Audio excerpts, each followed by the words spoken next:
به نام خدایی که جهان آفرید، سخن گفتنم در زبان آفرید. اما بعد، السلام علیکم و رحمت الله تعالی و برکاته. پدران و مادران حال قدر و برادران و خواهران اهل اسلام من، بنده امروز برای شمایان در بیان فضیلت نماز جمعه یک چند سخنهایی میگویم. و در این ثبت نوبتی البته بنده یک چند حدیث ها و یک چند حکایه ها را از کتاب دورات الواعظین برای مثال میارم. نماز جمعه فضل و برکات بی‌بهای در نزد الله تبارک و تعالی دارد و حتی قدر نماز جمعه از نماز عید قربان و از نماز عید رمضان در جای اول است. روایت میکند ابوبکر صدیق رضی الله عنه از رسول اکرم صلی الله علیه و سلم فرمودند: هر کس برای جمعه غسل کرده به نماز جمعه رود، آن غسل کفاره گناهان او گردیده، در هر قدم آن الله تعالی 20 سال عبادت را در دیوان اعمال او می نویسد. هرچی گاهی نماز جمعه را خوانده فارغ شود، الله تعالی بر آن بنده ثواب 200 سال عبادت را عطا کند.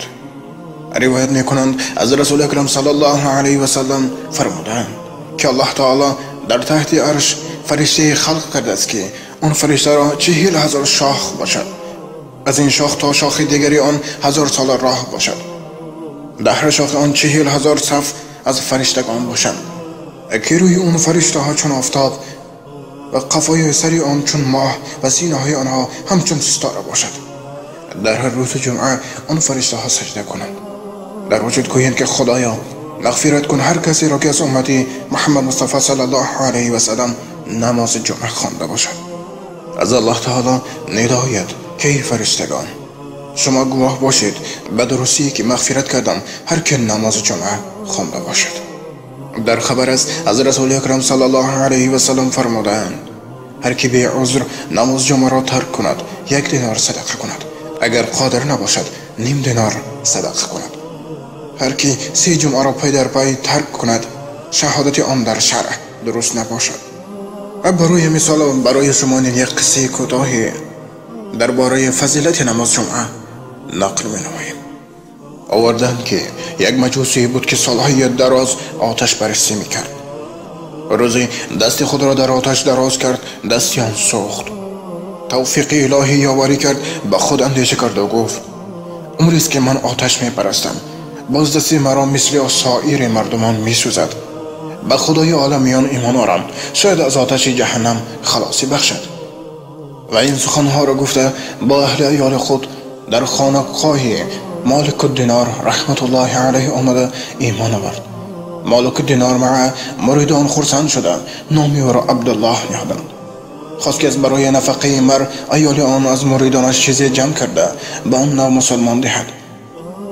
جوان نامسلمان شده یعنی عبدالله گفت: یا شیخ، اگر چیزی ندارم اما دین مسلمانی را به دنیا بدل نمی کنم، تکیه به کرم الله تعالی دارم که مرا ضایع نکند. این را بگفت و به خرابی رفته طرح وطن انداخته به عبادت مشغول شد. همسر او گفت: ای مرد، فرزندانت گرسنه‌اند، به بازار رفته کسب نموده چیزی بیار. عبدالله به بازار رفت، هیچ کس او را کاری نداد. به خود گفت: هیچ چیز را نیافتم، به مسجد رفته کار خدا را کنم. به مسجد در آمد تا شام عبادت کرد و نیم شب به خانه آمد. همسرش گفت: هیچ چیز آوردی؟ عبدالله گفت که امروز به کسی خدمت کردم که اجر را پگاه دادنی شد. و این سخنها را گفته شب گرسنه خواب کردم. باز پگاه به بازار رفت، کسی را کار نفرمود.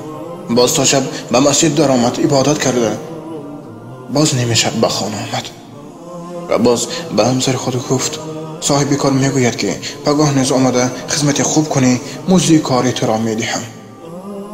و این شب هم اونها گرسنه خواب کردند.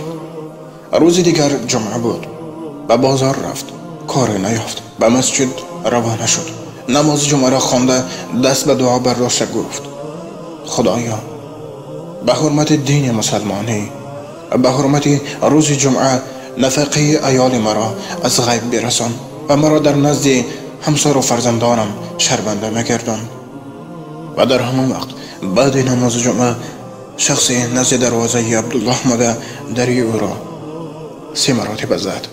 همسر عبدالله بیرون برآمد و دید که شخصی نورانی بر در ایستاده طبق پر از زر سرخ به دست آن ضعیفه داد و گفت به شوهر خود بگو که امروز خدمت خوب کرده، از او را بگیر. زن آن طبق را آورده دید که 1000 طلا در طبق بوده است. شکرانه کرده خرسند گریده به نزد صراف مجوسی رفته گفت به این درهم عوض کنید. صراف گفت این طلا را از کجا یافتی که وزن آن 2 طلای این وقت باشد؟ زن قصه را بیان کرد. آن مجوسی فوراً ایمان آورده مسلمان شد. آن زن از بزرگتران آورده منتظر شوهر بود که شوهر آن دستی تهی به خانه آمد. بوی طعام را از خانه شنیده از زن پرسید و آن همسرش همه اون قصه را به کلی نقل کرد. و خلاصه عبدالله سجده شکر کرده به عبادت الله تعالی مشغول گردید. در این قصه معنی اون نیست که تو طلا به دست آری و اینکه دیگر و دیگر چیز، فقط در خاطر داگهی برادر ادای نماز جمعه برای هر یک بنده مؤمن هم فرض و هم قرض است. وقتی تو غسل کرده به نماز جمعه با نیت نماز، نه اینکه با نیتی که خود را به مردم نشان دهی که تو به نماز آمده، نه، فقط با نیت ادای فرض خداوند آمده، خوش به حالت انشاءالله خداوند تبارک و تعالی به تو اجر و ثواب زیاده در نامه اعمالت می نویسد و انشاءالله هر یک گناهی کرده ای تو را مغفرت می کند. و البته با برابری خواندن نماز جمعه به هر یک بنده مؤمن فرض است که اون 5 وقت نماز فرضی را نیز در وقتش ادا کند. و در آخر دعا داریم که الهی الله تبارک و تعالی اگر در وقت گفتن این یا آن حکایتی در خطاگی راه داده باشم، الهی مرا مغفرت کند و از همه شمایان معذرت میخواهم. و الهی بارا پروردگارا ما بندگانت را از راه خطا و از راه شیطان و از فتنه کاری و فتنه انگیزی و از نابکاری هایی که مردم را به خانمان میارد دور گردان.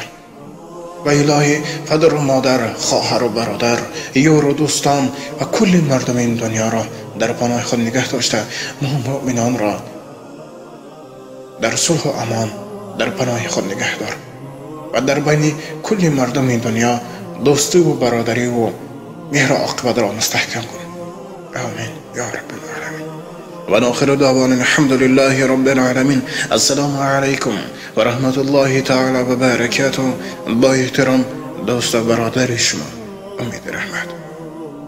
بار دیگر نگفته نماند که این قصه و این حدیث هایی که شنیدید از کتاب دورات الواعظین خوانده شده، یعنی هر یک گفته ما موافق اساس و دلیل هست، زیرا بنده حق ندارم که بی اساس و بی دلیل یک سخنی گویم تا که در پیشگاه خداوند جواب داده تمام.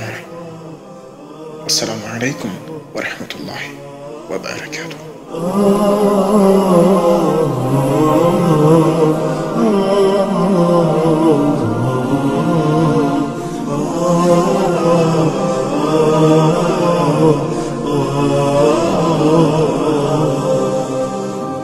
Oh